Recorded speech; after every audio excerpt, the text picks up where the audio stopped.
السلام عليكم ورحمة الله وبركاته. بسم الله الرحمن الرحيم. الحمد لله رب العالمين، والصلاة والسلام على رسوله الأمين وعلى آله وصحبه أجمعين. أما بعد. How's everyone doing? Good? Everyone excited? Yeah? Great. Okay. Basically, like I told you yesterday, today we want to look at ways of convincing, ways of explaining concepts. So, I want to tell you exactly what we want to do. A lot of times, people like dawah workshops to be where you give them a lot of information on how to, on what to say. Okay. Mostly, I don't like to teach like that. I don't like to teach you what to say in every scenario. I like to give you the tools with which you can formulate your own refutation in any scenario. Because I can't tell you of every single scenario you'll encounter for the rest of your life. But what I can do is give you the tools by which you can fix and formulate your own responses to different scenarios, to new belief systems that you've heard and that you encounter. Got another idea. So,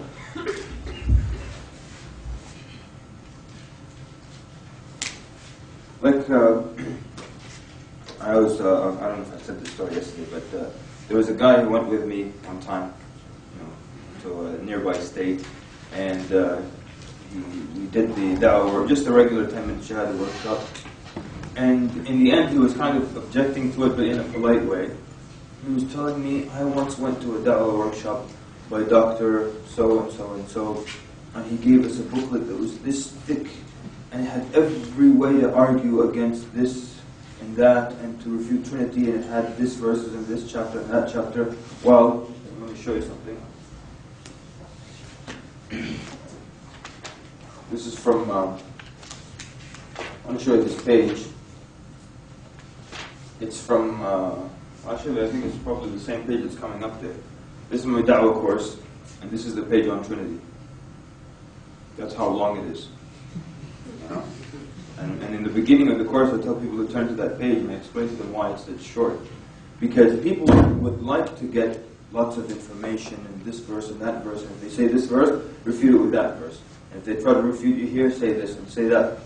And the thing is that, I tell the students is that if I do that, if I just go online and copy and paste all the known arguments against Trinity, and then paste it into the notes and give it to you, and you pay money to take this course, and then I'm really ripping you off. Right?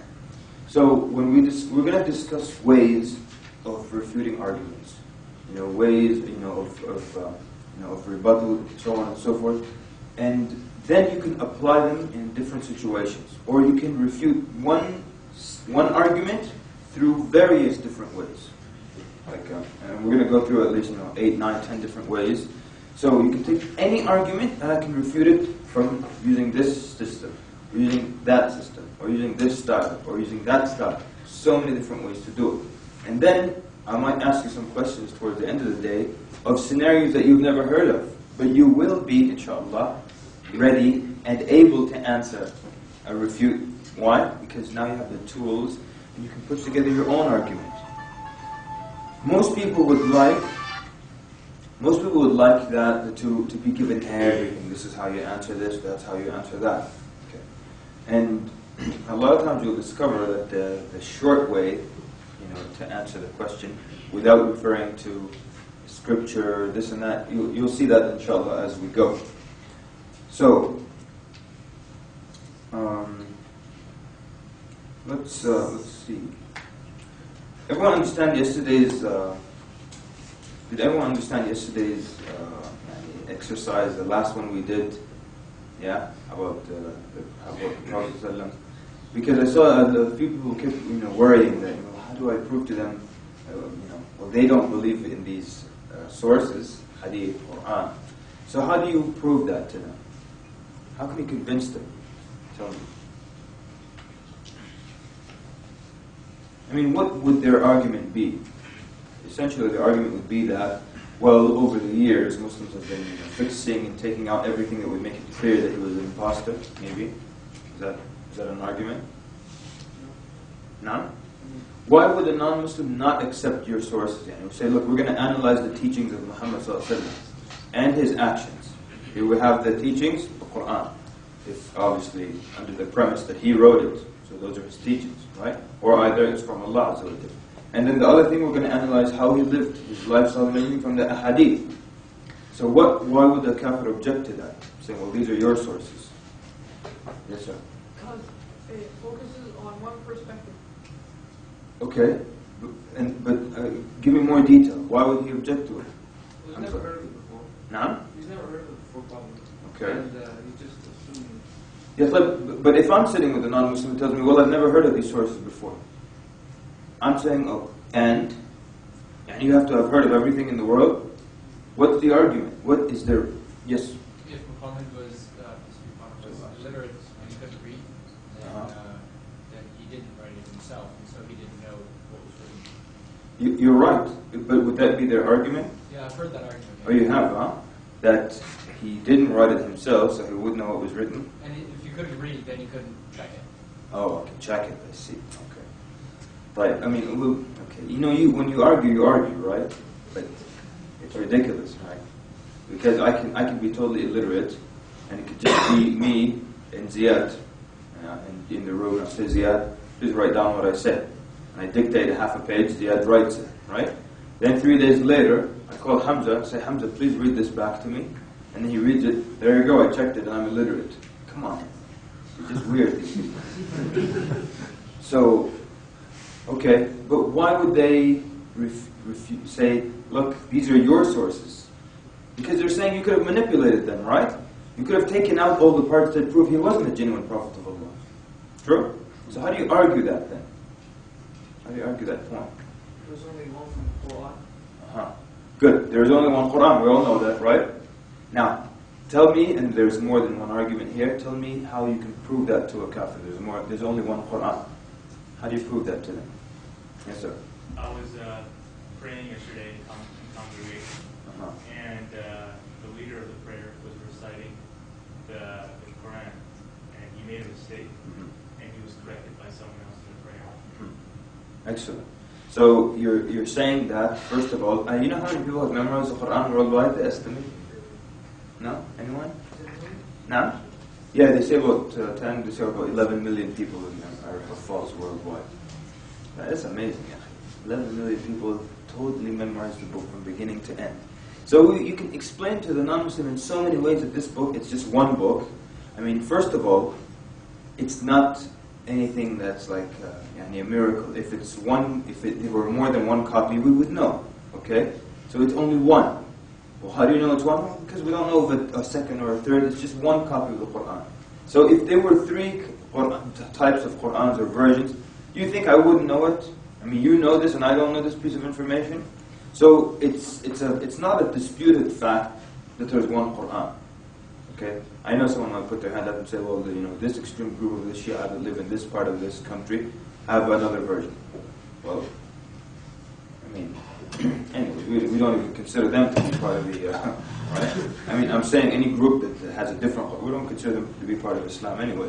But, so, we know that it's one book, alright, it hasn't been changed. We know it's been memorized by people. We know that if you change one letter, and you have all experienced this in Taraweeh, the Imam, when he makes a mistake, how is he corrected? Then he's still waiting for just one person, please, one person speak. And they all say it again together. Everyone is so in a hurry to correct the Imam. It's so detectable if one word moves out of place, 11 million people will catch it. And even people who are not Haffaz will catch it, So, there's so many ways you can prove to them that the Quran has not changed. One of the ways when people used to come to my house, I'd get all kinds of masahif, from, with that same print, and then open the big one, small one printed this year, one printed 10 years ago, and then I say, okay, I know you can't read Arabic, but we're gonna do this until you say enough. We're gonna open the same page, and you can't read the Arabic numerals, but it looks like a 24, there it is, this is the same page, yes. Okay, pick any little dot or scratch on this page. They pick this one, okay, let's find it in every single one of those. Okay, next page. We'll open the page, just a random page, all of them to that same page. You can pick any dot. And of course, the minute you do two, it's like, okay, I'm with you. So it hasn't changed, not one dot has changed. And there are other ways we discuss how if just one of the dots moves out of place, or one of the markers, it throws off the entire sentence. It changes the meaning of the word. Just like, for example, sometimes I would write the word jamal, on a piece of paper twice, right? That's okay, look at that word. Is it the same word? I know you can't read Arabic. Yeah, it's the same word. Then I put a shadda on the mim. It becomes what? Jamal, which means? Yeah, like he has beautified or he has adorned something. So now from camel, we have a pronoun added, we have a verb that is in the past tense, all of that from this little marker here. So if I'm reading a sentence and instead of getting on the camel, he get on the he has beautified, am I going to catch that or what? For sure I'm going to catch it. So the language won't allow changes and so on and so forth. So these are the teachings of Muhammad ﷺ. And if the book had changed in any way and people were allowed throughout history to change it and alter and so on and so forth, then it would be so easy, then it will be clear, because now we'll see, you will see the different political trends, how every time it will change during this century, during this era, it will change, during this dynasty it will change, and we'll have probably more than one copy, because, the Fatimiyin would have their copy, and the Abbasids would have their copy, and the Umayyads would have their copy. And it would be just like with the Bible now. I mean, they actually have a chart that traces how the Bible came to be. And you would just see this copy, this branch, that branch. So how come you can trace your alterations of your book and we're totally oblivious to the fact that there was more than one? Anyways, yes, sister? How about people who argue about translations? Because not everybody uses them from the Arabic understand when there's very different translations sometimes of different verses. Okay. So, what if someone argues that there are different translations of the same verses? Of course, these are translations of the meanings, right? And the meanings can vary a little bit here and there. And that's not really a problem. Because, when it comes to the basic beliefs, you don't find the things that are clear in the Quran, you don't find some scholars saying this, others saying that about some of the very clear things in the Quran. But there might be a little bit of a difference of what they thought this story happened in this story, or what was the incident related to this story. That really doesn't affect the Quran being a book that's not changed. It's still a book it's one book. It hasn't been altered, it hasn't been changed or anything. Anyway, so that's how you show them. This is the source. These are the sources that we're going to use. What about hadith? They tell you, well, what if people changed the hadith over the years and said, well, they moved away the part that he slept all night and said he prayed all night till his feet became swollen. How about that? And basically, primarily, it's the same argument, And you can give them a quick rundown of how hadith was collected, and that there wasn't some joke. Some Muslims think that hadith is whoever said something, they wrote it down and it became the hadith. No. So you tell them how intricate and detailed the system was. And so these are the sources that we're going to use. The argument that, well, you're using your sources, it's not a valid argument whatsoever. And anyone says that to you, just tell them, come on, let's get real here. That's not how we do things anywhere in the world. One time, some non-Muslim tried to argue with me. It was a ridiculous argument. He said, well, these things are not in Western books, so therefore, I don't believe them. What kind of an argument is it? I spoke to my history professor about that. And he was saying, what kind of an argument is that? He said, for example, a lot of things that happened in Chinese history, they're in the Chinese history books. England had no clue what was going on in China. So why would you expect them to be in English history books? Same thing, the history of Africa. I remember I was telling one guy about how during the reign of Umar ibn Abdul Aziz, that they couldn't find a single poor person to give the zakah money to in all of Africa, or in all of Africa that was under their control. So then they used the zakah money to buy slaves and set them free. So non-Muslim said, I don't believe that. Because it's too much for him. Because here we are talking about global village and democracy and technology and freedom, all these things. Look at Africa today. You mean look at wealth in one part of the world and look at Africa today. So, and they think that they run the world and everything, and they can't take care of Africa until now. And then the Muslims in our history, we took care of Africa. So I said, I don't believe it.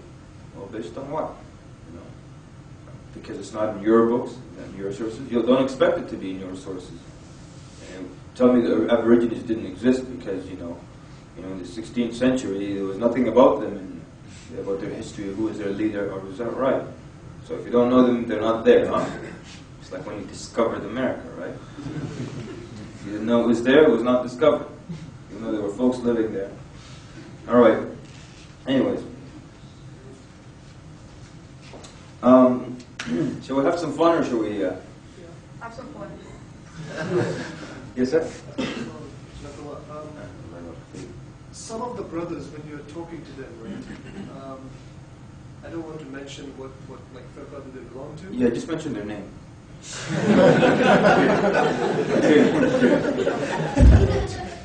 But they start quoting ahadith, which I know from people like yourself and other ulama, is that they are not sort of like, they're basically not concrete hadith at all. So how do you tackle them at that point then? That it's not authentic hadith? Well, they are basically completely fabricated hadith, or the Ali Anhu, or on the Ahlul Bayt, or... Okay, I see.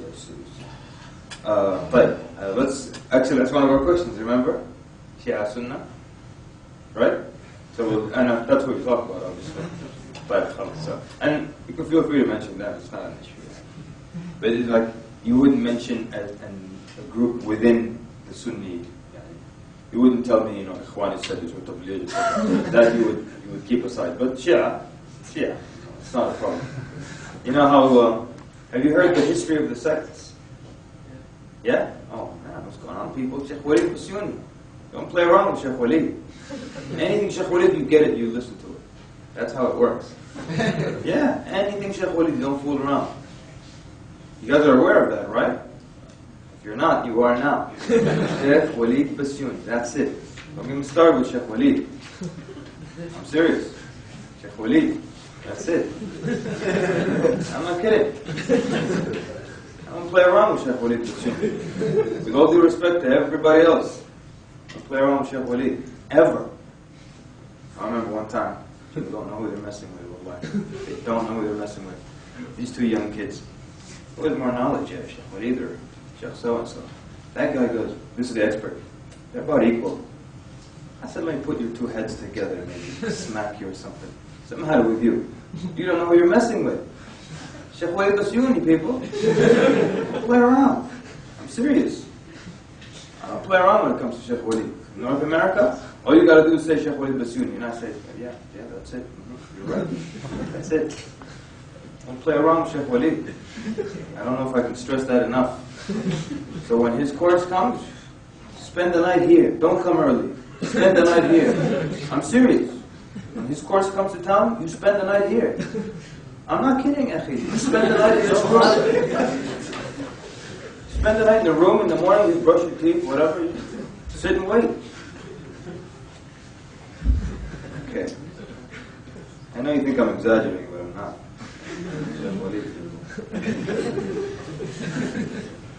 Okay. So, where was we? Don't get me started. Oh yeah, so I was saying, you want to have some fun, or get started? Brother said fun, all right? So, Ahmed, can I see the questions, Yahid? I know these are your notes, maybe you can give me the, no, it's a staple. Don't tear it out.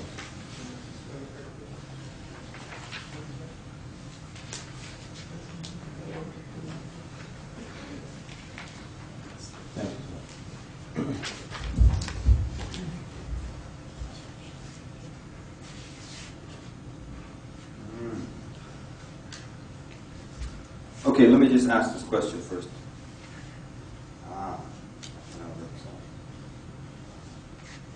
Can we get two volunteers to be partners and come down here? Oh, okay. One. Come on, someone else, one of the older brothers. Huh? It's not going to be that bad. We don't have another microphone, do we? No. Come all the way here. All right, so you're the dawah team. Okay? Inshallah. So keep this mic like, don't bring it too close, just keep it like between you like that. As long as you don't blow on it. So you're going to tell us, we're going to ask you one of these questions, and then you, as a team, you could answer, right? So this is a non-Muslim asking you, and I think I should have warned you before what I was going to do. But feel free to just answer any way you'd like, okay? I'm going to pick a nice one here. Okay, I'll give you a choice. That way, you can choose between Aisha's age, or polygamy, or polygyny, or how do we know which sect in Islam is a true sect? Pick one of these. All right, great.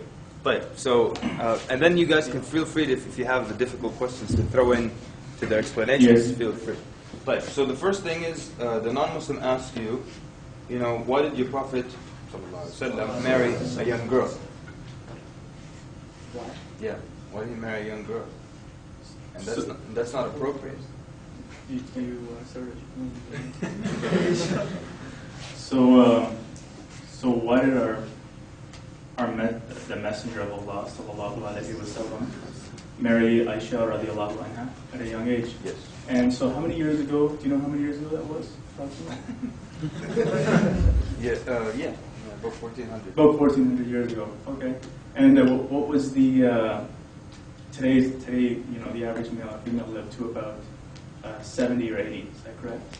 75. 75. Okay, great. I'm making it up. And what do you think it was about 1400 years ago? Can you just answer my question? Yeah, I'm getting there. I'm getting there. Okay, take your time. Yeah, they say for a simple question, you give a long answer. Oh, is that right? I didn't know that. Okay, keep going. And for a complex answer, you give a simple answer. Okay. Anyways, so the age span. What do you think it was 1400 years ago? I have no clue. It was about females used to live maybe about 40, 50, and people used to have about sometimes 8 to 12 kids, just to keep the life cycle going. So now, do you think a young girl back then looked like a young girl today? The exact same, the backpack going to school, and maybe a dollar in hand. Do you think that that's how a young girl looked back then? Probably not. Ago? But No? probably not. But would you marry a 10-year-old today? Do you But first of all, I believe she was 9 years old. Aisha radiallahu anha. Would you marry a Radiallahu 9-year-old? anha. Sorry? Would you marry a 9-year-old today? Today? No, I would not. Because, like I said, a 9-year-old today is not the same as a 9-year-old back then. Now, if you're against the act of someone marrying if you're saying throughout history no one should marry someone that young, then you're pretty much condemning 60% of humanity. Because I can guarantee you that women from the time that they were 7 used to marry. You can just take a look at history and prove me wrong that did not occur. Or would your friend there marry a 10-year-old? No, in this day and age, I wouldn't marry a 10-year-old. But do you think it's okay to marry a 10-year-old 1400 years ago? At that time, it was a common practice. And another thing that we need to understand is that the marriage wasn't consummated right as soon as they got married at that young age. It was consummated later. The contract was just done at that time. Okay, but And I'm going to stop you there. You know why I stopped you there? Excellent. Very good. I actually stopped them there because they were doing a superb job. Sarah. What's your name? Basil. Basil and? Salman. Right, Basil, he started off really, really excellent. I mean, it was really, really good. Superb. Because if you really pay attention, he didn't allow himself to be backed into the corner. There were some people, if they stood here and I just started to ask those simple questions, they would immediately start going backwards. He didn't start answering immediately. He started asking, which was excellent. I mean, he's really saying, who's telling you that the way you're looking at it is the correct way? So he started immediately talking about 1400 years ago. First he started to say, how long ago was this? Do you know? It's not like a 10-year-old with a backpack who still plays with Barbie dolls and I mean, people now, subhanAllah, not only do they, okay, so back then, Aisha radiallahu anha also described being physically, larger. People used to mature quickly. I mean, now, people don't mature sometimes at all. And it's, subhanAllah, you know something? When we grew up, our parents were respectable people. Your dad was a respectable guy. And for me, my dad was a very dignified guy. And for me, that was an important part of growing up. And I never grew up with my dad doing dumb things around the house. He never did dumb things around the house. He never jumped around and danced at parties or played video games in front of me. And I always think that if my dad played video games in front of me, I would turn out worse. I'm not going to say turn out horrible, but turn out worse. But now look at the new generations. And those of you who are dads who play video games in front of your child, what on earth is that all about? And do all kinds of weird things in front of your kid. It's weird. So, I know I'm not really, but what I'm trying to say is that I wonder I used to go get my hair cut in this place for 2 years. And obviously I haven't been there in 2 years, right? So, these guys, they were grown men, they had children, multiple children, and every time I go get my hair cut, and they talk to each other. And every sentence begins and ends with dude, and it has dude in the middle. And they play video games, and that's all they talk about. They talk about sports or video game. What level are you at, dude? Dude, I'm here. That's all they do. And these are fathers, people, and they're so immature. And I used to wonder, when I first came to the States, I used to wonder at how immature people were. Someone would be in his 20s, and he's so immature.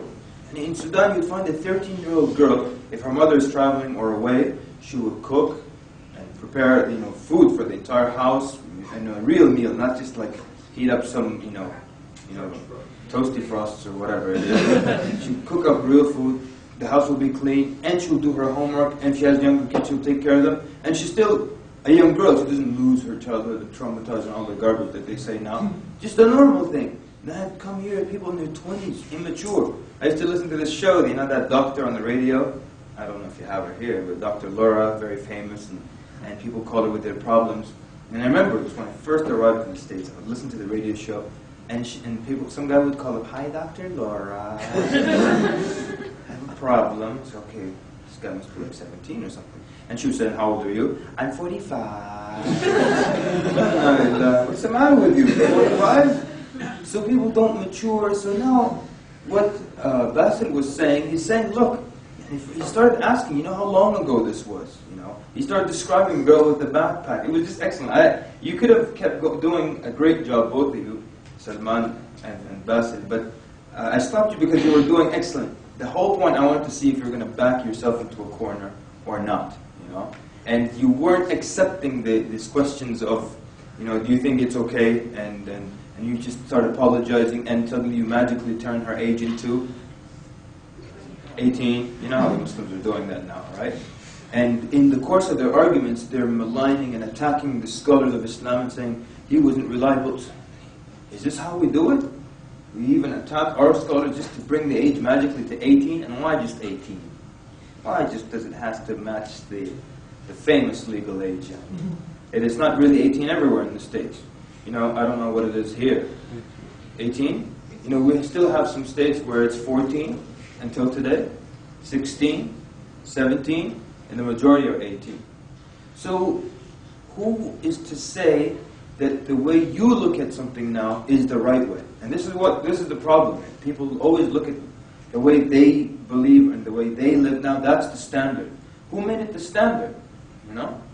Anyways, I'm going to come into that in more detail, but I just wanted to see how, and I think you guys did a superb job, you were not moving backwards and allowing yourself to be painted into a corner. We're going to come into maybe Aisha and do it more in steps. Go ahead. Just a question, same thing that they did, can you then bring it back to Tawheed by saying, how does that affect you worshipping one God? Or bring it back yes, definitely you can bring it back to Tawheed. Remember the rule is that, your main talk is Tawheed, but what if someone has an issue that's really important to them? They need to know this issue, right? So then you address it, and then you can come back to Tawheed. Sister? I'd say what you said yesterday, that even Quraysh who said about so on and so on. They didn't say here Muhammad married Aisha in age 9. This means that it was normal in this age. And even my grandmother was married when she is 12. MashaAllah. In Egypt. Excellent. So it's normal at maybe 100 years ago to marry in this age. Ahsant. Very good. Very good. Excellent. We're actually going to get, don't worry, we'll come back to these and look at the arguments for the age of Aisha, 1, 2, 3, 4, 5, like that. And then you can use any combination of them.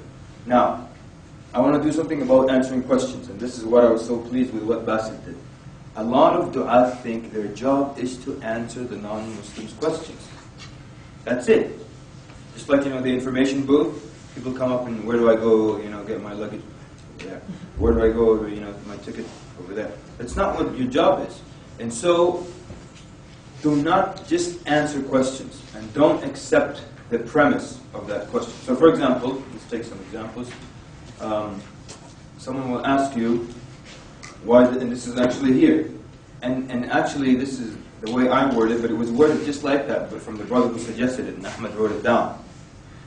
Why, who would like to put their hand up and answer this question?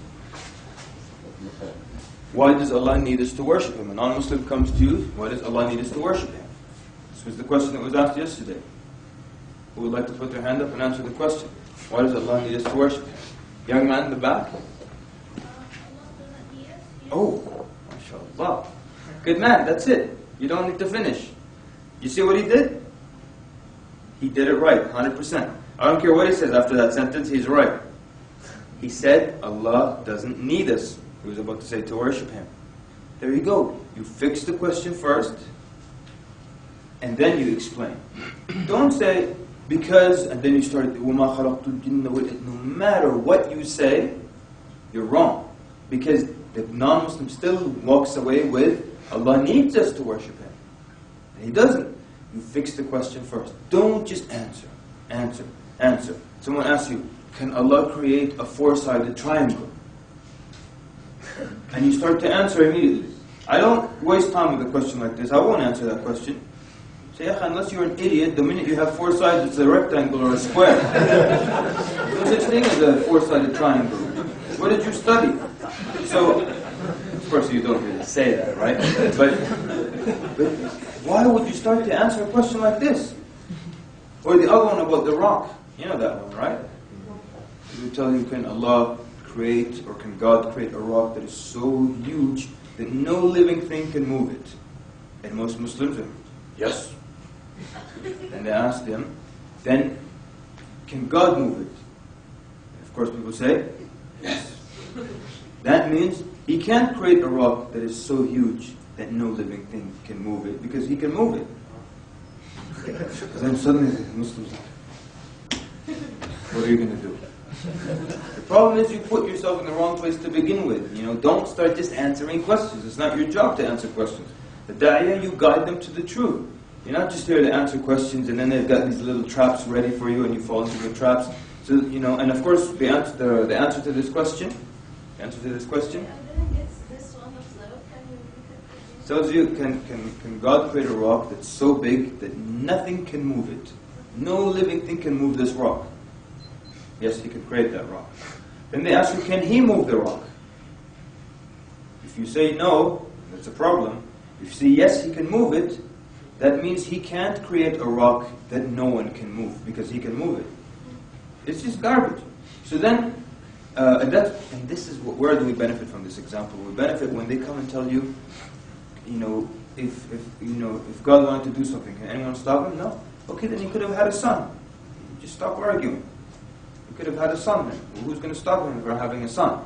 And that's why you tell them, with the rock, with the sun, tell them that Allah Azza wa Jal only does things that befit His majesty. That's it. Allah Azza wa Jal only does things that befit His majesty. And so, that's why when the non-Muslim comes to me with things like that, I'll ask them, can God lie? Can He steal? Can He murder? And of course they say no. Why not? Because He only does things that befit His majesty. So this you're talking about, picking up rocks, moving rocks, all these are human characteristics that you're giving to Allah Azza wa Jal. And Allah Azza wa Jal only does things that befit His majesty. So don't ask me about four-sided triangles. Don't ask me about all these things. These are all things that deal with human beings, you know. And you're trying to give these human qualities to God, and you're asking these kinds of questions. So Allah only does things that befit His Majesty. And it doesn't befit His Majesty to have a son, you see. So don't just get into the business of answering questions. And I think I told you the story during the Power of One conference about the guy who asked me, you know, why do Muslims grow their beards, right? I told you that one? No. Okay, I did. So basically, I mean, we were working at this company, a lot of Muslims, and this non-Muslim said to me, why do Muslims grow their beard? So again, you could answer, well, this was the way of the Prophet of Allah sallallahu alaihi wasallam, and the way of all the prophets before him. But you know what? You shouldn't be asking me that question. You shouldn't be asking me that question, so I'm not going to answer that like that, just immediately. So I said, look, I understand why you're asking me that question. Why do I understand? Because everybody shaves, right? That's why I understand. Everybody shaves, so you're asking me why I grow my beard. So I said, I understand why you're asking me that question, given the environment in which we live. But the truth is, I don't grow it. It just comes out by itself. You know? Yeah, I mean, I don't put manure in the morning, go and lay out in the sun a little bit, and then put some rainwater on it, whatever it is, hope it grows. You know? It just grows by itself. I told him now, because naturally when a male reaches puberty, he develops facial hair. And I told him, right now, if you tell a child, you give a child a piece of paper, and say, draw the face of a man, the face of a woman, the child will immediately add facial hair to the man, because males develop facial hair, and it comes out by itself, naturally. So it's actually the natural thing to let your hair grow. The unnatural thing is when you insist on removing every stubble of hair every morning, you know, and then cutting yourself, and then putting the cologne, and it all burns just so you can look like that guy in the commercial. You know? So he actually said to me, you know what? He actually said this, you're right. I never thought of it like that. You should be asking me why I shave. You see? Now, you don't have to accept what I'm telling you. You can just answer the question the way you want to ask it. You know, you can say, well, our Prophet grew his beard, and he commanded us to grow our beards, and that was the way of all the prophets, and then it sets you apart from the kuffar, it sets you apart from the women, and you obeying the command of the Prophet, and that's it. And that's fine. There's nothing wrong with that. But I just don't want him to be thinking in his mind that the norm and the right is what he's doing, and I'm the one doing something that's out of, that's different. No, I should be asking you. You're the one doing something weird. All right? So anyways, so your job is not just to answer questions. But now when questions do arise and arguments do arise, what are certain ways that we can refute or explain away? So there are a number of ways. One of the ways, of course, you know, and you've probably all done this, and we did this yesterday with the question about the war. You know, most people die because of religion, and most wars in the world are because of religion. You can refute this. One of the ways you can refute it, as we did yesterday, using facts, using statistics, right?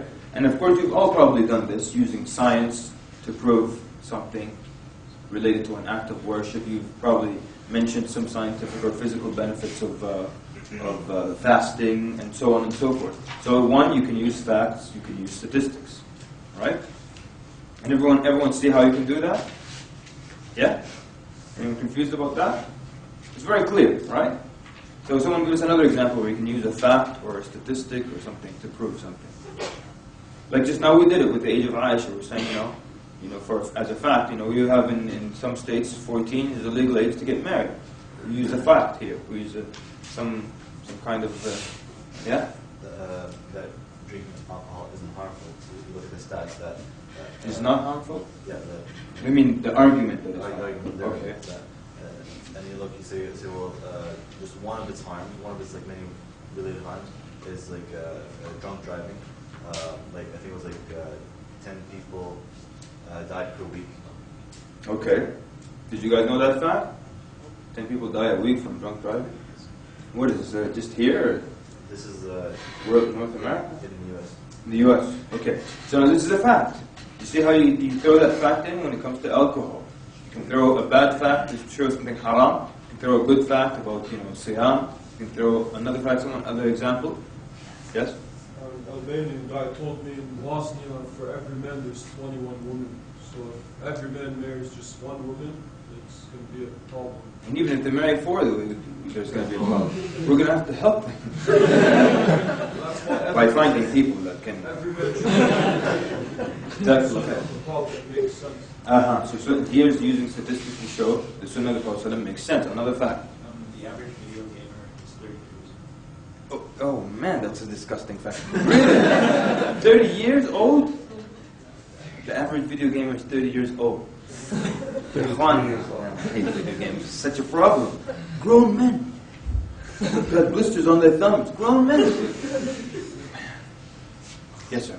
Sorry, sister, I'll get to you. Yes. The average age that in some places people lose their virginity is between 14 and 13 years. There you go. That's a fact. That's average, so there's obviously lower. Yes, that's average. So you can throw that fact when you're discussing the whole Aisha thing. Yes? I don't know the number exactly, but I can search about it. How many people died in the war of, because of the nuclear bomb in Japan? أيوة, جميل جدا. How many people died in Hiroshima? 1 million? Not 1.5. Okay, 1 million. Fine. How about how many people died in estimated World War II? 60 million. 60. Yeah, it estimates anywhere from 55 to as high as 65 million people. So that's a fact that you're using. Yes, sir. I just want to add to the brother's comment on the virginity thing. In the UK, according to statistics, out of every 7 girls who are under the age of 15, before they graduate from the GCSEs, which is like a high school here, 3 of them are actually pregnant. Oh, good enough. Yeah. How about I'll add another fact here. Look at this fact, unbelievable. It shows you about how wicked zina is. They tell you that 82% of teenage mothers are themselves the daughters of teenage mothers. Isn't that amazing? 82% of teenage mothers are themselves the daughters of teenage mothers. And zina just keeps going down the generations, you know? So, alright, another fact? On polygamy, in the U.S., like 98% of them are men in jail, and plus science shows that women actually live 10 years more than men, and there's like 25 million gays in America anyways, so that's just considering statistics. So like I heard that if every guy and girl got married in America, there'd be 7.8 million women who wouldn't be able to get one. So then you guys are going to have to help them out. So yeah. Yes, sir. Last one. In World War II, the women in Germany, they were protesting for the men to have a second wife. Oh, really? Yeah. Is that right? Let's relocate, brothers. So we can stop this movement. You know, I can't resist these kind of jokes. I looked up the whole Michael Jackson thing yesterday. Oh, did you? I might have to go to Bahrain, you know. But there is a lawsuit of $4.5 million and everything. But you know, if someone says the Shahada, that's it, right? So, anyways. Okay, so everyone sees now. Omar, you want to add something? I just have a question. You what? Usually when I talk to people about like alcohol and whatnot, and I tell them it's haram and it's dangerous and it hurts the body, they usually tell me if you drink 1 cup of wine, it's good for the heart. And Heart? Yeah. It should be liver. Careful. It's usually the liver. The study says the liver. That's good. I don't know. Like, I thought it actually destroys the liver, but it actually reduces the fat on your heart. Because one of the doctors in the US actually, he said he's not going to advertise on this wine, which was like a new product, and because of this fact, it actually destroys the liver. Okay, fine. So once again, let me just answer the alcohol question, unless that's related to the alcohol. Go ahead. Just about the alcohol, that study hasn't been conclusively accepted or proven yet. Okay. And then there's another one that disputes it, so it's still ongoing. Right. So is it? Okay, is this about alcohol? Yes, I just think it's interesting that the Quran says that there are benefits also to alcohol and to gambling. Excellent. Ways that they benefit. Thank you. So, Omar, right? So basically, when someone tells you, yeah, the study shows that alcohol reduces fat from your eyeballs or whatever it is, so no problem. I know that because the Quran actually said that there is good and there is bad in it. See, now realistically, it's talking about wine, and there's not, the good is actually not in the alcohol. It's, if you're talking about wine, and that studies with wine. Yeah? It studies with wine. So there are actually antioxidants in the wine, not in the alcohol itself. And so, but Allah tells us that there is good and there is bad in it. But the bad outweighs the good. So if you're telling me like there's some good in it, now I'm going to ask you worldwide, is it benefiting more livers or harming more livers? No doubt it's harming more livers. That's why Allah tells us that the bad in it outweighs the good. And then it destroys your wealth, and then it takes away your dignity and your honor and so many things. So we know that there is good. Allah told us that many years ago before your journal came out with this study. So we know it, but the bad outweighs it. So that's not a problem, you know? So that's why, okay, someone else had their hand up about this, yeah? No, it's not about alcohol. Mm-hmm. Something else. Okay. Actually, it's something I am not sure if I can mention granted men, but it's for the benefit of all of us. Aywa. There's a question that a Muslim asked me why Islam prevented the gaying, and that this is a genetics, and some people are naturally that, and so on. Okay. So By a Muslim. طيب جزاكم طيب جزاكم الله خير. Very good. You guys don't have those Fatiha people here, do you? No? You know how they used to get, it's a Muslim gay group, yeah. And you know how they used to get followers?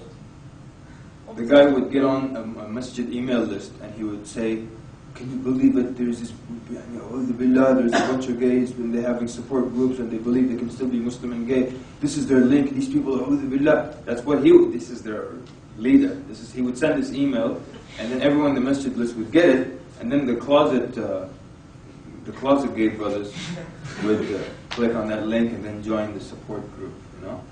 So, anyways, okay, let me do this. Let me finish my... Okay, well, actually, since we're doing facts and statistics, by the way, science in the Quran falls under this category, right? Science in the Quran, let's talk about it right now. It has a few issues with it, okay? There are actually, legitimate science books in the library, not written about Islam or with the idea of Islam in mind, just written about science, that have things contradicting to all the scientific facts that are in A Brief Illustrated Guide to Understanding Islam. Everything from the mountains as pegs to the plate tectonics to the oceanography, many things contradicting to that. So not all science is science, and maybe that's. Actually, we're having a webinar tomorrow, I think. So maybe I'll get the information if anyone wants to listen to that. We're going to talk about that. Not all science is science. So when you use science in the Quran, be careful. All right, try to use very, very clear, strong things that don't get you to too much dispute. Science in the Quran is one of the tools you use to prove the veracity of the message, or to prove that the Quran wasn't written by the Prophet ﷺ. And it's not necessarily what will get people to become Muslim. And a lot of du'at think that's what will get people to become Muslim. You tell them there's this scientific fact and it's in the Quran. And I remember one person was telling me, this lawyer came in, she said, okay, why should I become a Muslim? So he immediately said, there is a lot of science in the Quran. She said, stop. She said, I'm not going to become Muslim because there's science in the Quran. What will Islam do for me? So sometimes we use science in the Quran to prove, like we were doing yesterday, the Prophet ﷺ couldn't have written the Quran. He had to have been a genuine Prophet of Allah ﷺ. But I'm not never say never with dawah, but I've yet to hear of any story of some guy who became Muslim just because of the science in the Quran. And you would think that any human being, once they read, let's say that you give them a book that has all the science in the Quran, when they're convinced that, okay, this book must be from Allah, what do you think their next step is? Okay, let's see what it says about everything else. Let's see what it says about me and worshipping Allah and Allah Azza wa Jalla Himself, subhanahu wa ta'ala. So, science in the Quran is one of the things you add on to your da'wah, or you supplement your da'wah with. It's not your da'wah. It's not. It really isn't. Okay? It's one of the things. So, facts, statistics, excellent examples. Everyone give examples so we all see how you can use facts to support your arguments. And let's go into talking about gays. And we can use science again and facts. So some people say that it's a gene, right? And any doctors in the house? Any people studying medicine? Come on, Calgary, what's going on? That's weird. That's strange. Okay, good. I'm happy actually. I'm tired of MDs. So let's use. So now they tell you that. Well, look at this. Where should we start? There's so many arguments against this. One, they tell you that God created me in this way, where it's a gene. First of all, science has not proven that it's a gene. There is no scientific argument whatsoever, ever, that it's a gene. Two, for sure, 100%, there will never, ever be any science to prove that it is a gene. Why? Because Allah Azza wa Jalla says in Surah Al-A'raf, قُلْ إِنَّ اللَّهَ لَا يَأْمُرُ بِالْفَحْشَاءِ أَتَقُولُونَ عَلَى اللَّهِ مَا لَا تَعْلَمُونَ. Allah Azza wa Jalla does not command evil. Why would Allah create someone with a gene that makes him gay and then take him to the hellfire for the way He created him? Does that sound fair to you? Never. قُلْ إِنَّ اللَّهَ لَا يَأْمُرُ بِالْفَحْشَاءِ. Allah doesn't command evil. So if Allah created him with the evil gene in him, that means Allah is commanding him to that evil, and then punishes him for the way He made him, subhanahu wa ta'ala. Doesn't make sense. So that's why science will never, ever prove that it's a gene. Another reason scientifically why science will never prove that it's a gene, because how many chromosomes does a human being have? 23. None? 23? 23 pairs. None? 23 pairs. So 46, right? So now, with identical twins, if you know this fact or not, identical twins have the same exact chromosomes. They have done studies where identical twins, one of them was straight and the other was gay. Thank you. One of them was straight, the other was gay. And so they have the exact identical genes or chromosomes, yet one is gay and one is straight. So that means it can't be a gene. You understand this, right? And you know, by the way, that they can see the human chromosomes. They can actually see them, and so you can see both are exactly the same, and yet one is gay and the other is not, which means that it's something mental, and that's why there are actually clinics now where people go and they go through therapy and then they come out hetero and they get married and they have children and they never return to the wicked deed again. You see? So that means the fact that you can be cured from it shows you that it's an illness to begin with, and it's actually a mental illness. If you want to look up, there's a doctor, his name is Joseph Nicolosi, like Nicolosi. Yeah? Look him up, it's amazing. He has a clinic and it's quite popular, and people go and they get treatment and they come out normal. And he traces homosexuality to be alienation from males or from male peers, and from males in the earlier part of life and from male peers in the latter part of life, and he traces it to psychology. It's not a gene. Allah did not create people in a way and then punish them for being the way He created them. It doesn't make any sense. So and beyond that, they've never located this gene. How many genes are there in one human being? They look at all of them and they can't see the gay gene. Where is it hiding? So, it's him in the closet too.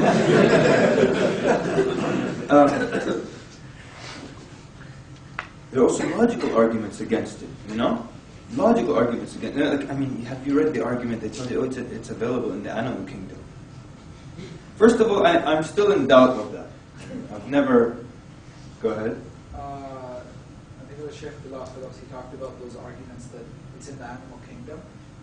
It was either the animal proof or the gene proof, but he said that somebody published a paper on that and it was put in medical journals, but later on it was proven that all their research was faulty and they didn't, no one went over that research as well. But also another argument against the animal kingdom one is, let's say there are animals, let's just say there is an animal that exhibits homosexual behavior.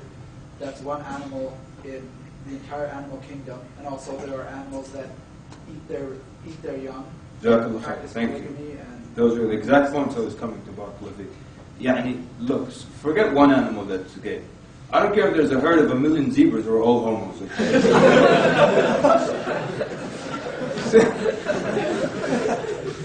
Since when on earth is the animal kingdom a guide and a model for us? And if there's a million homo zebras, that we should be homos or something? If animals eat other animals, we should eat other people? You know, animals go, when you go to the zoo, an animal just lifts its tail and drop, it's. Now, do we act like, since when are animals role models for us? I don't care what they do. There hasn't been any study that has proven that, but suppose all the animals on earth were gay. So first of all, they would all be dead within 30 years, no animals would exist. So just logically, no species can continue with that, So, and I'm sorry, we're going to cut it off with the gay argument here, but of course you can look it up.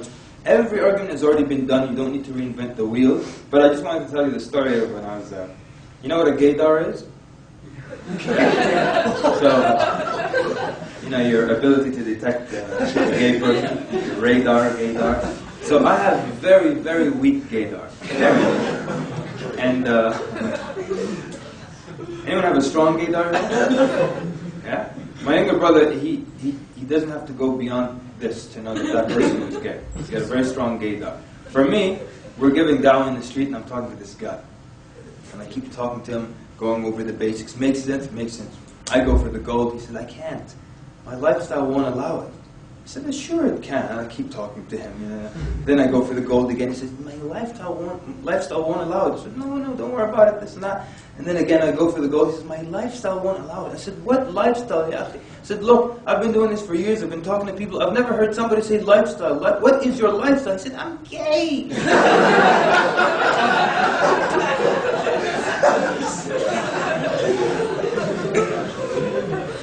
And only after he said that did I suddenly realize that the guy is wearing a pink t-shirt and he's also got that gay sleeve. It's not like here and it's not cut, it's like this. You know what I'm talking about?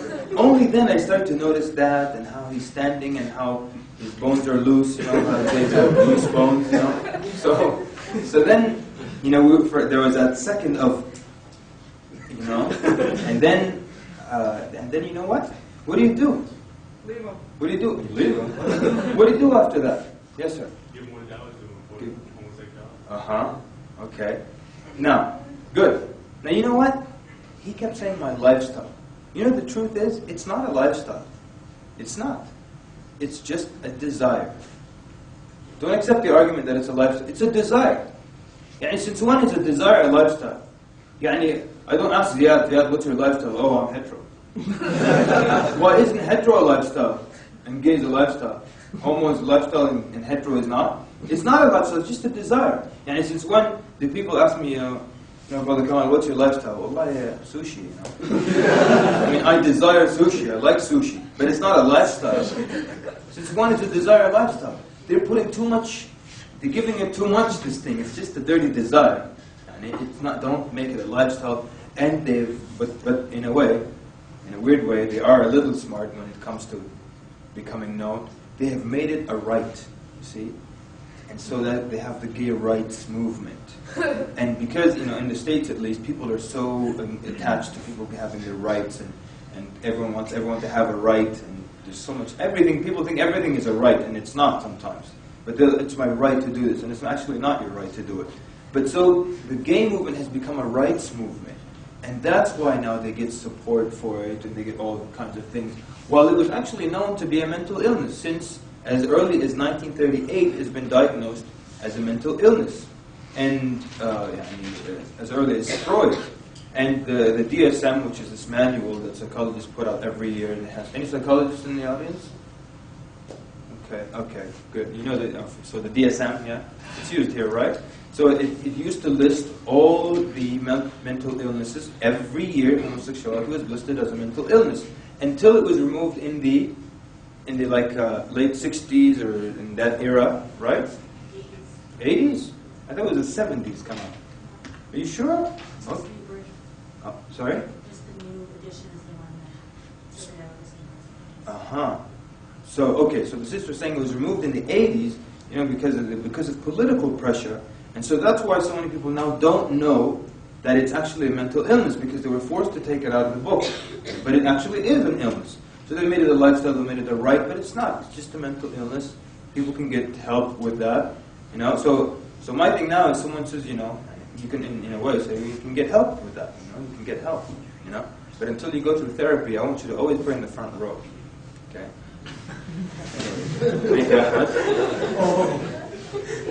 Yes, sir.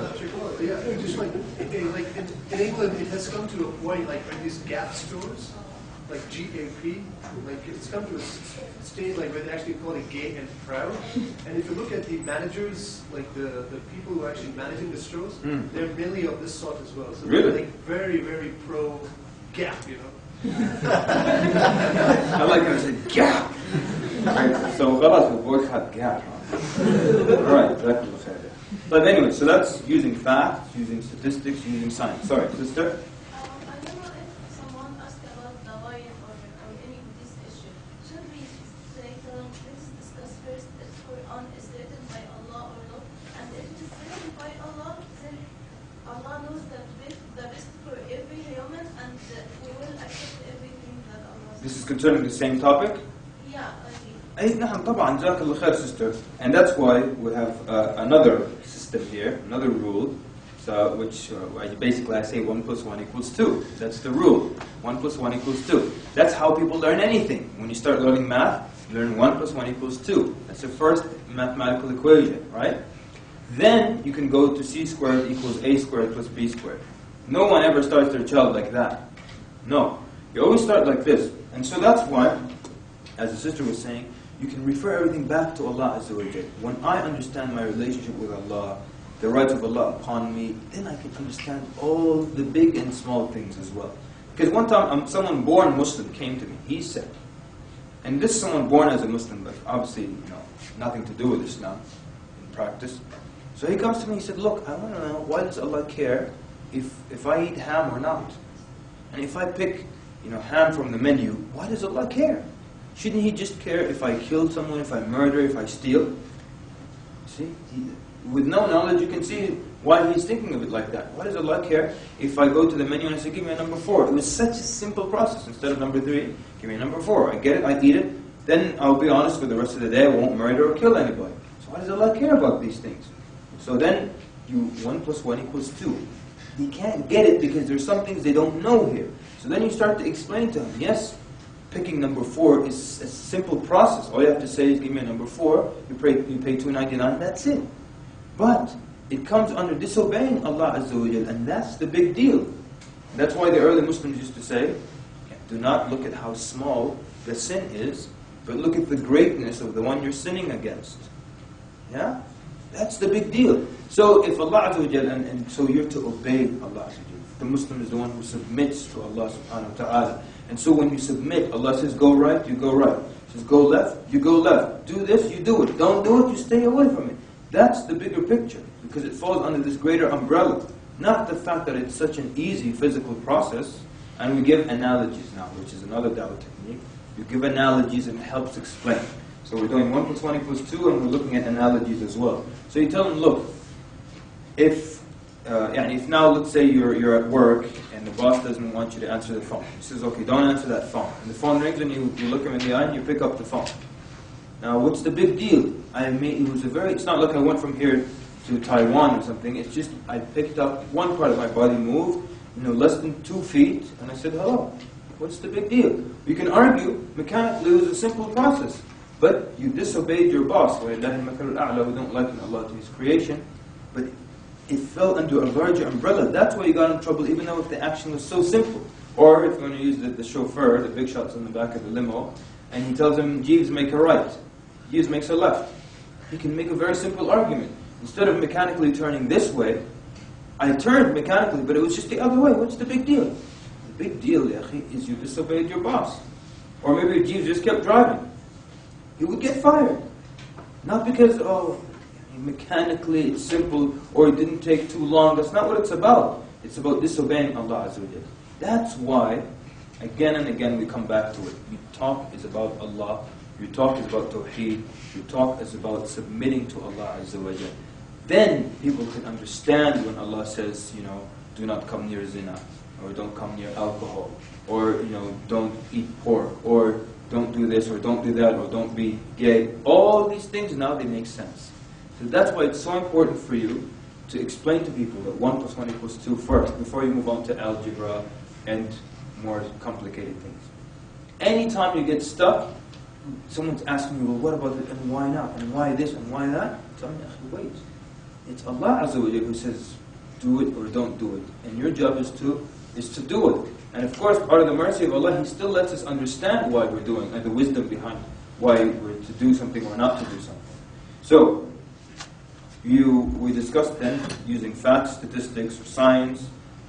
We discussed then you can explain so many things through explaining first that it's you submitting to Allah Azza wa Jalla, or that if you're the Muslim, Allah tells you to do something, you have to do it. Sometimes someone will come and say, you know, I believe that I'm ready to become Muslim, but I don't want to pray 5 times a day. I'll keep drinking alcohol. I'll keep seeing my girlfriend or what have you, and I'll drink, eat pork whenever, but I'll just do the other things. See what the problem is here? The problem is this person doesn't want to submit, or he wants to make up his own rule, or he wants to be his own ilah, make up. So and we've done this to people in the street. They say, look, I'll do this, and I'll do that, and I'll do that. And I say, listen, you want to do it your way. And that's not what a Muslim is. The Muslim is the one who submits to what Allah says. And Allah says in the Quran, Ya ayyuhalladhina amanu idkhulu fi silmi kaffa. Enter into totality into Islam. 100%. Not 98 even. Not even 99. 100%. So you tell them, look, who's the God here? And who's the follower? And you want to accept Islam on your own terms. And you want to obey Allah on your own terms. And wallahi, they look down immediately out of shame. So, 1 + 1 = 2, it makes your life so much easier. Explain to them, it's about Allah Azza wa Jal, submitting to Allah Azza wa Jal. The disobedience, the sin, don't look at it as in the worldly, like it was sin, I just moved from here to there, or I just ordered this and I said this simple phrase. No. It's about you disobeying Allah and His greatness. So, 1 + 1 = 2. Okay, now, we said, while we were talking, we said analogies, right? Oh, let me do one more. Sometimes also, someone tells you, I'll become Muslim. Or no, he says, I can't become Muslim because I love pork too much. You have no clue how many times we've heard this argument. Someone is ready, the 5 pillars, everything we got there, we go for the gold? No. Why not? I love pork chops too much. This guy told me I love pork chops too much. Another guy told me I could never become Muslim. Why? I like a cold beer after dinner. Now, how would you, there's no wrong way, how would you refute? Someone tells you I like pork chops too much.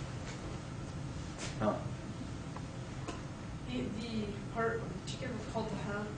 Might taste like it. Part of the chicken is called the ham? Yeah, or a part of cows. So you're telling them eat like imitation ham. Huh? Okay, is there anything like imitation pork chops? I think so. All right, yeah?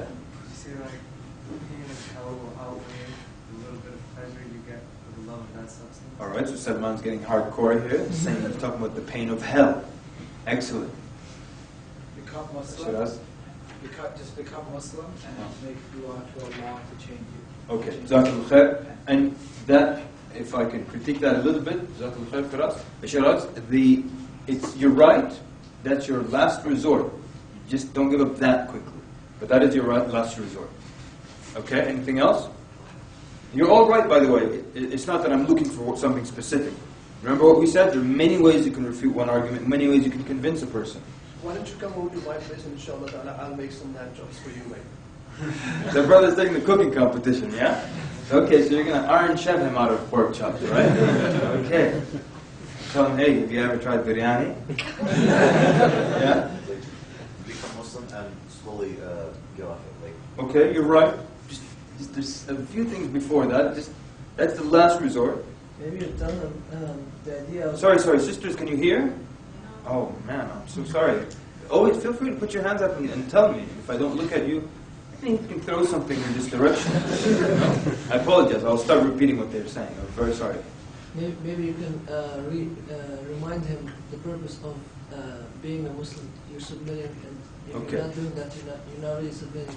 Okay, good. So the brother is saying you can remind him the purpose of why you're a Muslim, submitting, and if you're not doing that, you're not really submitting. Other brothers said, we'll tell them you can do it. For now, you become Muslim now, and just slowly make dua. Maybe you can stop the pork chops. What other arguments did we have? I want to repeat them for the sister. The brother said, I'll have alternatives. I'll cook some lamb chops for you. Forget pork chops. What else, sister? It's the same idea, but with freezing, you don't have to stop all the things you are doing in your life once you become a Muslim. Aywa. You will take it step by step. Hey. Like when the Muslims, Sahaba becomes a Muslim, they take it step by step. Mumtaz. And the two brothers said that, and the only thing I said is that that's true that when you khalas, you cannot convince them anymore, then you say that. But let's just try a little bit more. Yes, sister? Didn't he ask you if you get a disease that eating pork will make it worse and you might die? Would you continue or not? And then if they say, we'll stop, then what? Then you can stop it if you want. Like it's something you are doing. You see how the sister did? Yeah? No? She said, what if you get a disease that the pork will make you sick if you eat it? So then the guy will say, I'll stop eating pork. So then she says, you can't stop then. You understand? You have the ability to stop. It's a matter now of the will. He has the ability. Yes, sir? You had something earlier, no? No, I was just saying, how long does the pleasure last? How long does the pleasure last? She says, okay, it lasts about an hour and a half, but I repeat it tomorrow. But Jazakallah khair, good, you're right. Last one. Yes, sir? Talk about harms of the pork or alcohol. Okay. Talk about how harmful they are. Okay, good. But Jameel did that. Alright, people, very good. Jazakumullah khair, everybody. Now, let me just add, and these techniques are all excellent, I'm going to add one more. Okay. Again, I'm not saying this is a detail, it's just one more style or way that we used to use a lot. Because it's easy and it worked very well. We shamed them out of it.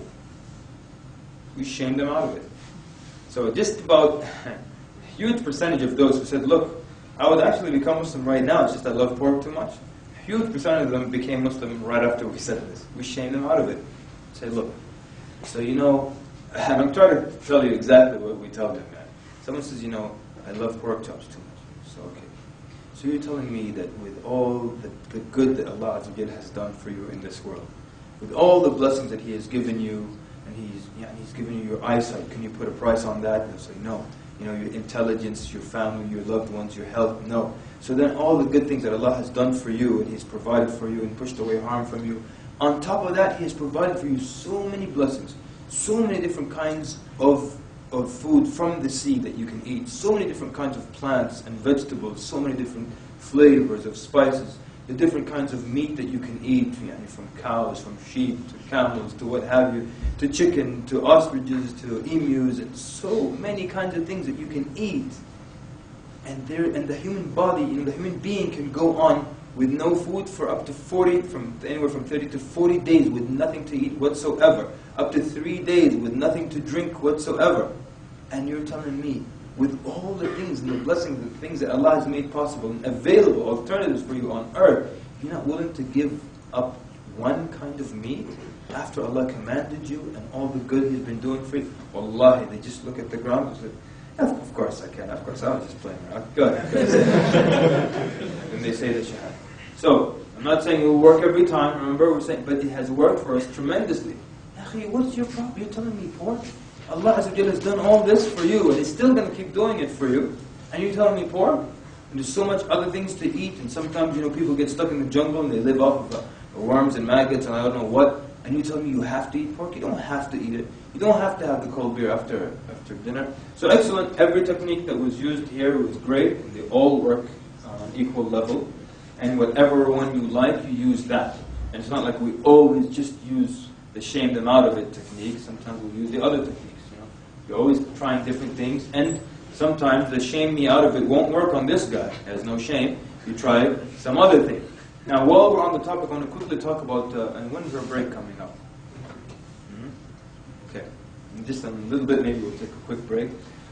While we're on the topic of pork, why is pork, what's the reason that we can't eat pork?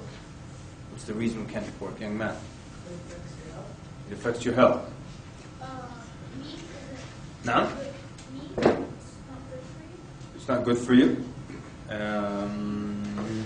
Listen, man. All the hands went down. Great. That's the reason. Allah subhanahu wa ta'ala told us not to. That's the reason. That's the reason pork is haram. Allah made it haram. That's the reason.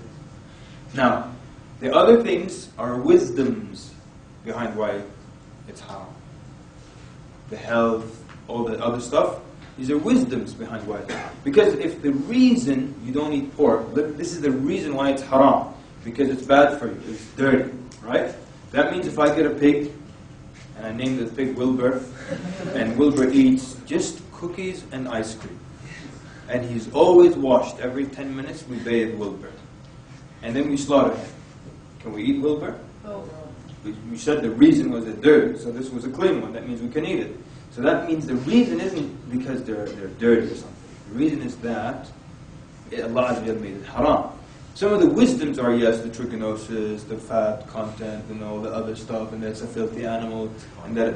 Now? It's a carnivore. It's a carnivore, and it's also promiscuous. And by the way, that's one of the main wisdoms the early scholars used to mention. Why, pork is haram. They say it's a promiscuous animal. And they used to argue that you are what you eat. And I know you might think, well, that was a long time ago. It's not scientific. It's actually very scientific. There's a Muslim doctor, he's like he has a PhD in food science. And he can sum up 23 years of work in the field in one sentence. He said it's just like computers. Garbage in, garbage out. He says you are what you eat. You are what you eat. And it's very, very true. You are what you eat. And so, some scholars used to argue that the pig is a very promiscuous animal. I mean, just nasty the way it's promiscuous. And they said that if you eat it, that trait would come over to you. And who can argue? I mean, you see in countries where people eat pork, very promiscuous. So there's some truth to that. So anyways, so there's a difference. That's why if someone tells you, it's the reason you wear your hijab,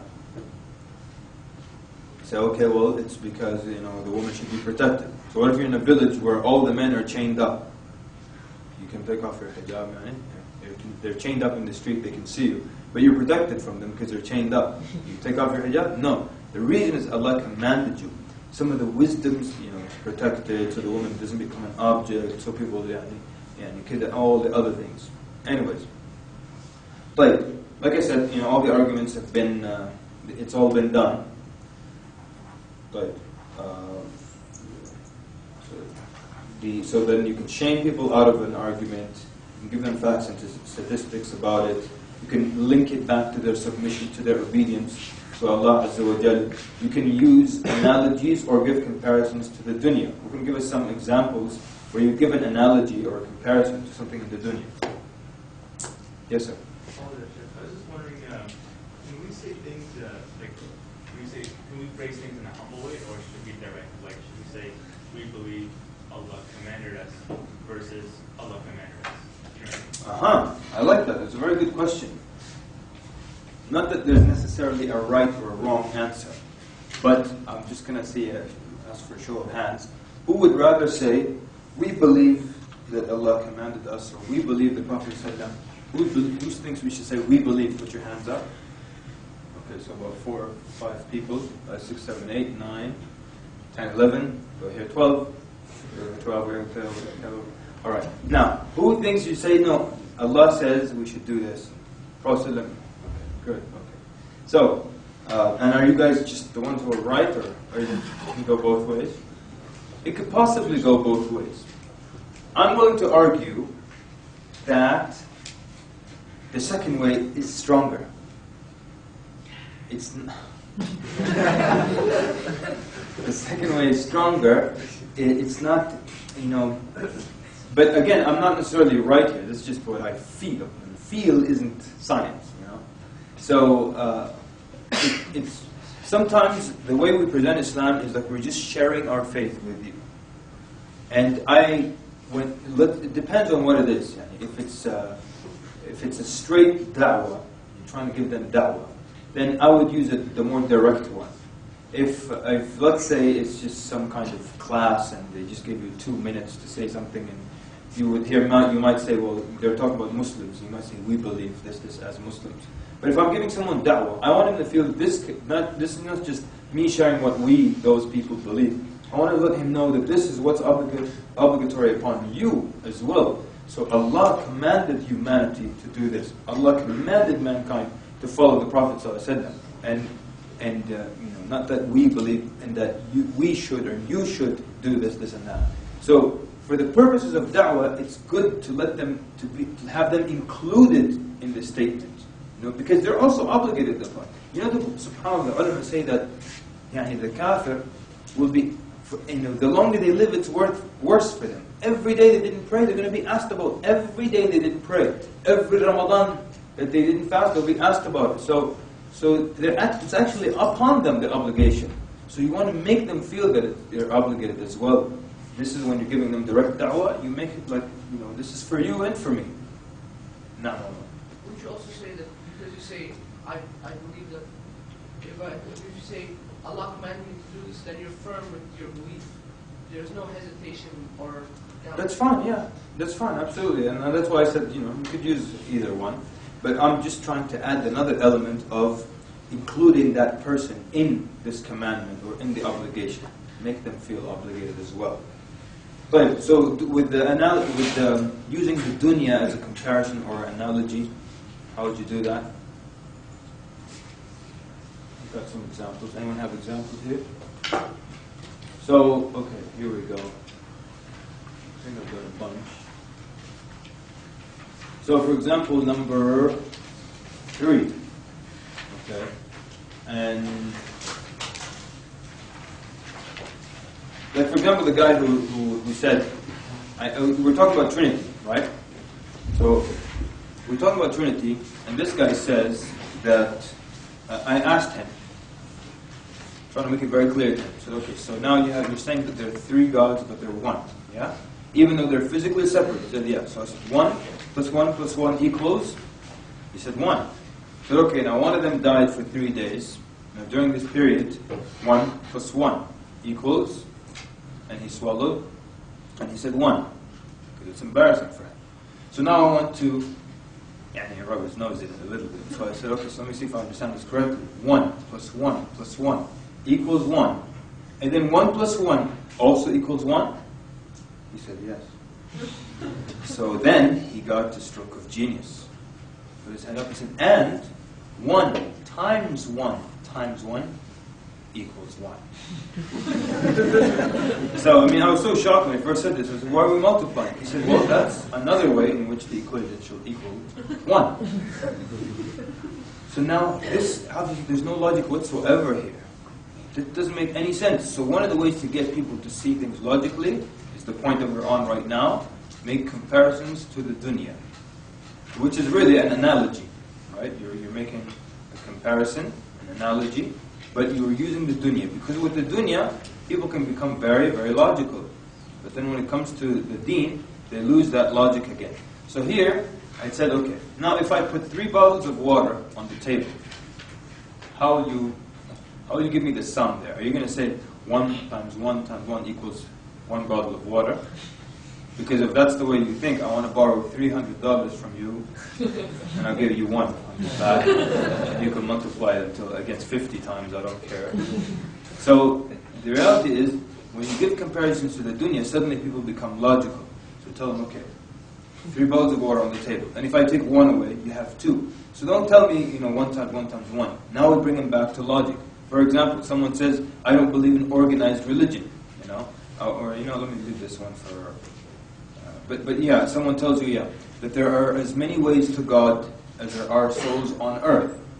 I tell them, okay, what if I told you there are as many ways to your house as you can imagine? Any way you want to get to your house. You want to drive through a one-way street, go ahead, across the lake, go ahead, people's front yard, just drive. Your home is that way? Just hit the gas and go in that direction. You won't accept that. Because everything has to be organized. And even events, whatever it is you do, if it's disorganized, you don't like it. So why is it that you want your way to God to be any way that you want? This guy will do it through that, this will do it through doing this act of worship, and they'll invent things, and it'll get you there. So you give them comparisons to the dunya. And just like number 3 there, evil, so the evil in the jar of darkness. Like sometimes someone will ask you, and let's do this, and you can answer using any technique you like. Someone asks you, why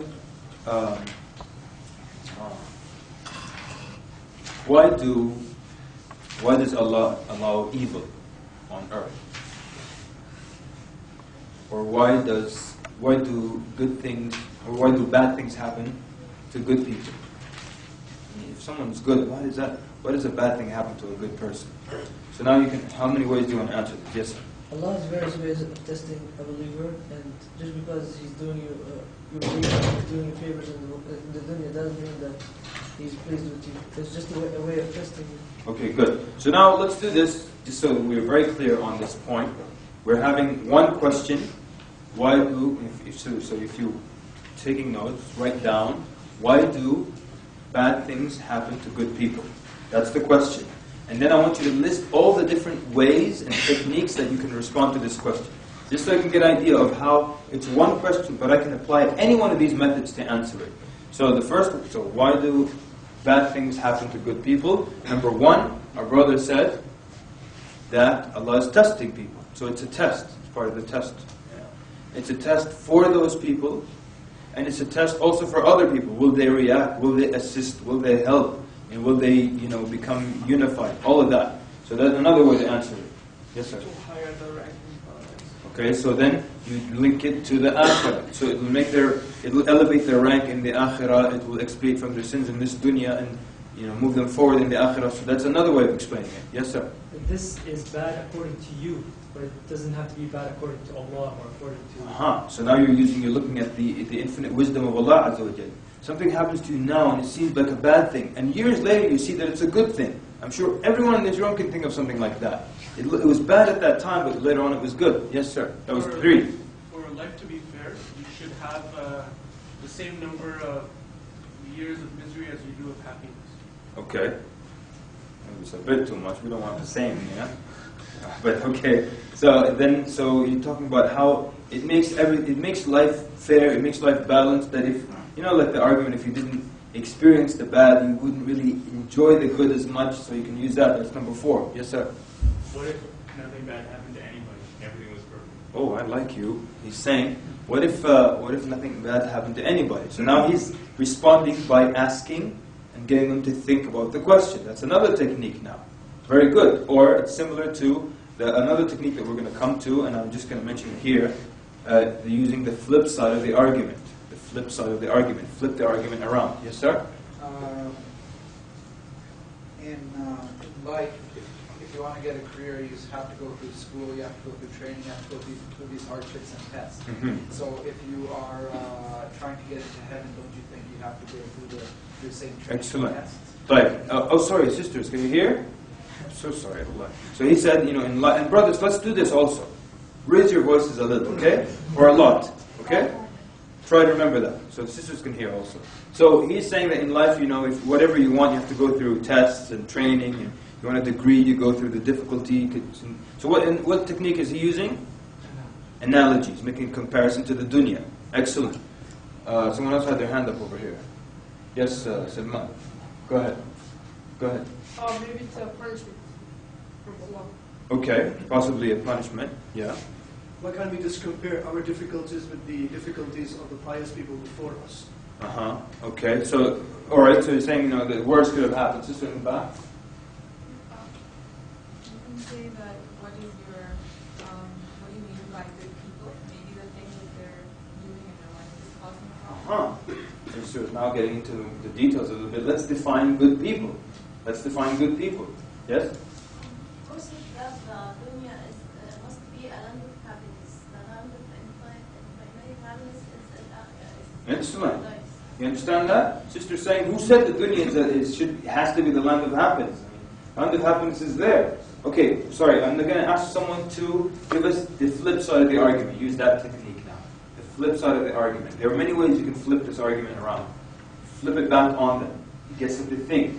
When you flip it, it gets people to think about their questioning it. Flip it. You could say, why do Just reverse the words. Yeah. Good. Why do bad things happen to you guys? Why do bad things happen to you guys? Who are you guys? No, the question was, why do bad things happen to good people? So the reverse would be, why do good things happen to bad people? Everyone understand that? That's the flip side. Keep flipping it. We're still on flipping it, only flipping it. Why do bad? You don't have to flip the wording, but you flip the idea also. Why good stuff happen To bad people. Jazakumullah khair. Yes. Shiraz. Why wouldn't bad things happen to good people? Okay. So why wouldn't? So he's saying why not? Alright. Yeah? They ask, why is there evil? You ask them, why is there good? What they just like, it doesn't make good. Okay. Why is So there now good? it's we're defining words again, Omar. How can you differentiate between what is good and what is bad? Okay. It's kind of like the earlier argument. It might be bad now, but it's actually on the long term very good for you. Alright, I'll add one more to that. One of the ways okay, sister? Well, can I ask, for example, do you follow every minute how many beats your heart beats?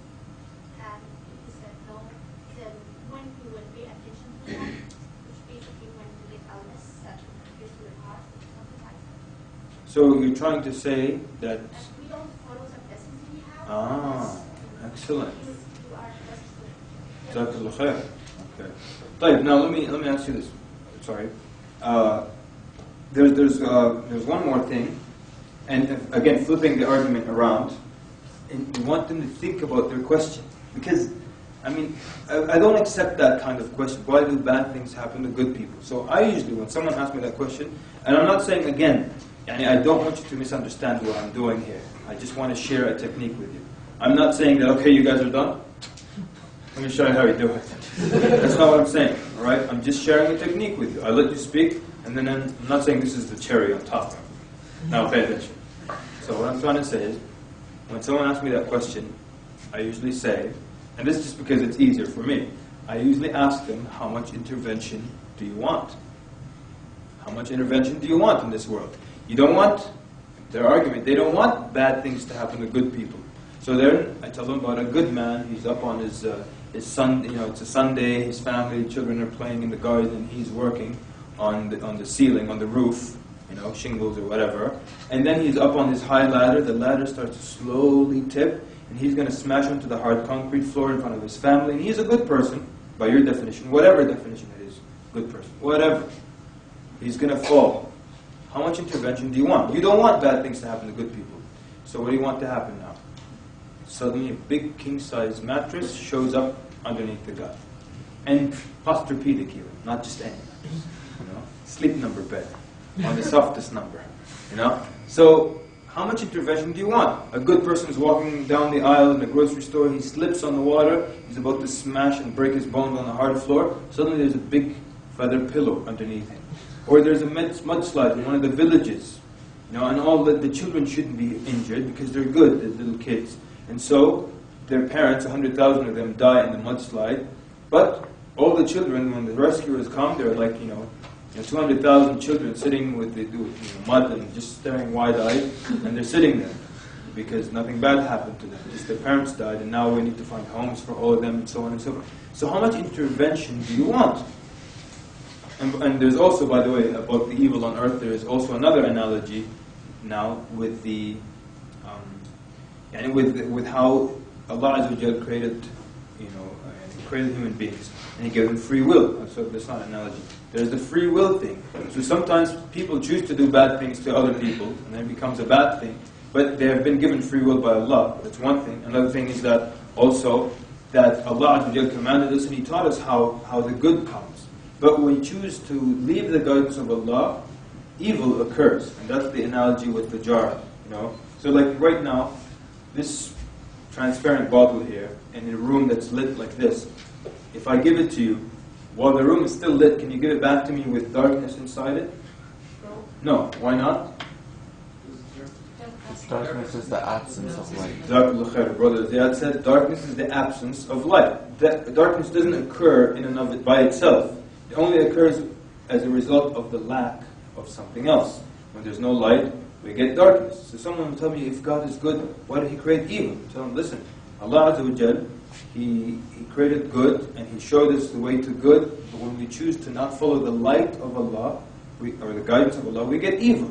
And that's why there's one time someone said, I don't understand. And I said, look, if I give you a jar, can you give it back to me full of darkness? He said, no. So I said, he didn't say no. He said, I understand. He immediately got it. So when people don't follow the light of Allah, and they murder, and they steal, and they lie, evil occurs in the world. Allah didn't force the evil on people or make them do evil. And so, again, it's just an analogy, it's a way of clearing the... So a lot of times when people, and again, I'm not saying it's the best way, but sometimes when people ask me, well, why is there so much evil on earth if God is good and so on, and He wants good for us? Look, Allah gave us free will, He taught us the right way, and then I tell them it's like the jar. And if you don't want to use the jar, you can use cold. Cold doesn't really exist. I'm sure you as Canadians know this thing. Cold doesn't exist by itself. It only happens when something else is not there, which is heat or energy. When there's no heat and there's no energy, you get cold. And that's why there's something called absolute zero, right? Physics people? Any physics people here? Yeah? Scientists? Yeah. Absolute zero is how many degrees Celsius? Minus 273.16. Excuse me? Minus 273.16. 273.16. Okay, good. Right, so that's absolute zero because you can't get colder than that. Why not? Because that's a time when there is zero energy, or zero heat. So cold only occurs when there's no heat. So you can use these analogies to explain things to people. So, and that's why, but you get to think about any way that we mentioned. I don't know how many we mentioned, like 6, 7, 8 ways of answering that question. So pick the one that you like, or pick the one that's for you that's the easiest and fastest, or get the point across. Oh, really? You tell me stop? Okay, but I think it's probably time. So what time is it?